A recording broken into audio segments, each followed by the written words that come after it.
All right, it's your boy Ak. And I'm Barak, the boxing bully. Listen, I had to change into my Monday attire. That's right, we're still in Las Vegas. I'm not going to act like we're home, but this is the opening bell. The suit got too sweaty, huh? Yeah, I was getting too hot. I look like a rapper now. No, listen, look, we all know, let's address the elephant in the room, Barak. We'll start off with the fight. Showing sneakers? Oh. No. Oh. Sure.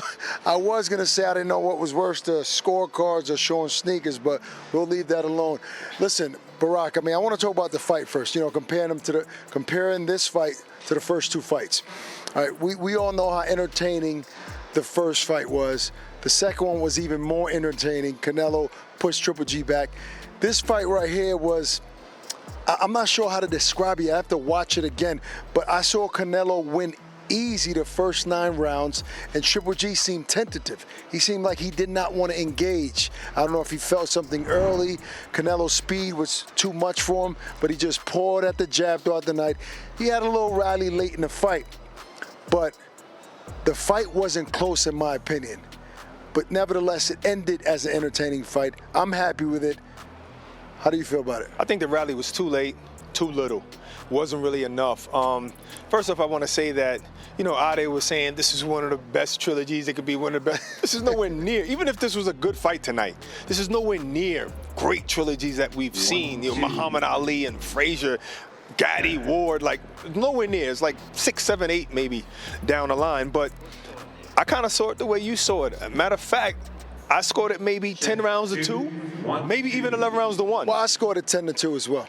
So, we saw a younger guy beat up on an older guy that could not pull the trigger, could not counter the faster fighter who was able to counter Triple G. See, that's what I was afraid of, Barak. People are going to say what you just said.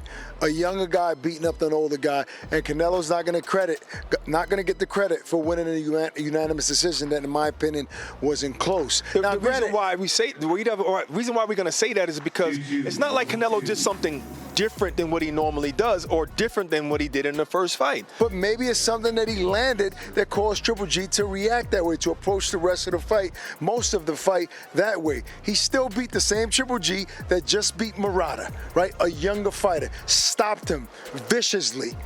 So are we going to just getting tagged a lot? Right, but are we going to forget about that fight and just call Triple G an old fighter? No, I didn't even go that far. I just said a younger fighter beating an older fighter. That's all I said. And the thing is that Triple G did try to rally, like you said, and he did let his hands go, like you said, and he got met with a lot of punches. He got met with counter punching, and it looks like he couldn't take Canelo's shot. Now, that's just a different Triple G than 2018. I'm not saying, Murata fight, Triple G, fine. He didn't change from then, but from 2018, this is just not the same Triple G, man. Something else I noticed throughout the fight, leading up to this fight, people were saying Canelo is going to attack the body. He said he was going to attack the body. Other people saying this is the way he's going to stop Triple G.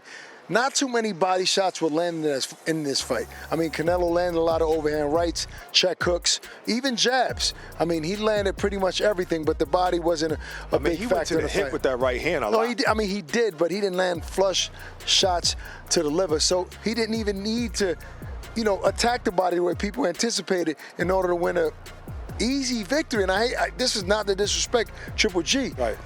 He just didn't have it for Canelo tonight. Right. One thing I can say is I told you guys, no one's getting knocked out. Do not bet your money on a knockout. Do not throw your money away. Like Triple G said, come on, guys. This is high level here. This is high level boxing. Neither one of those guys was getting knocked out tonight, and that was obvious. But the younger man won. All right, listen. I'm not trying to say that Triple G is no, Triple G is old. I can't get around that. I'm sorry.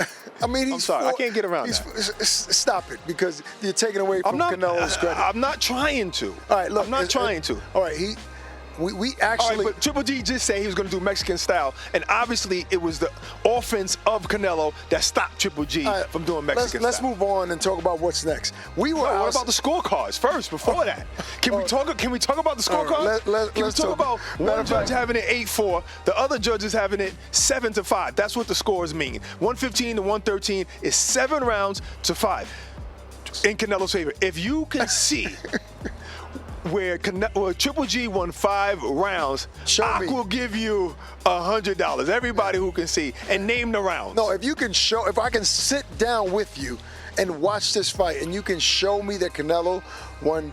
That Triple G won 5 rounds. No, there's no way. Even the first scorecard, 8 rounds to 4, 116, 112. That was a little wide. That was a little too close for me. What's even more mind-boggling to me is that 2 judges had it like that. Yeah. 2 judges had it like crazy. that. And this is Las Vegas.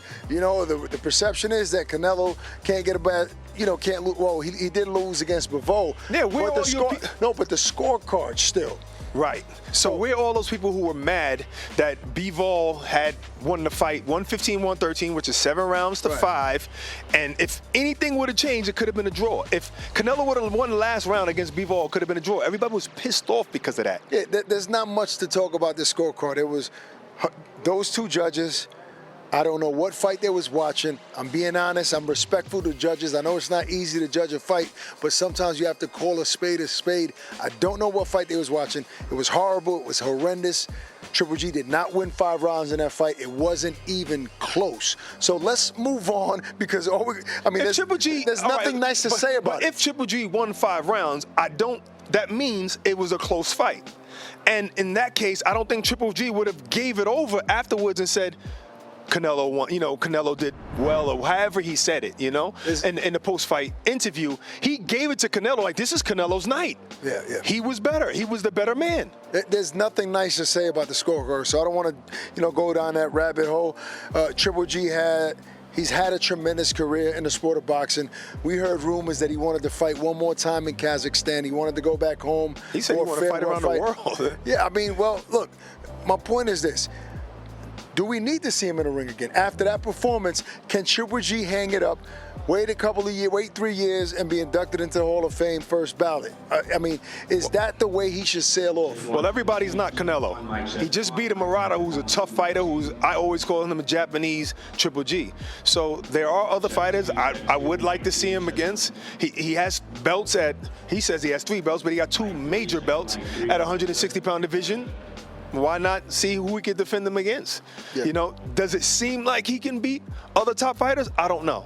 Canelo is elite, so who knows? I'd like to see him with any of those guys at 160 in the top. That would be probably competitive. I wouldn't mind if he hung it up, sailed off to the sunset. Me neither. Maybe one farewell fight in his country.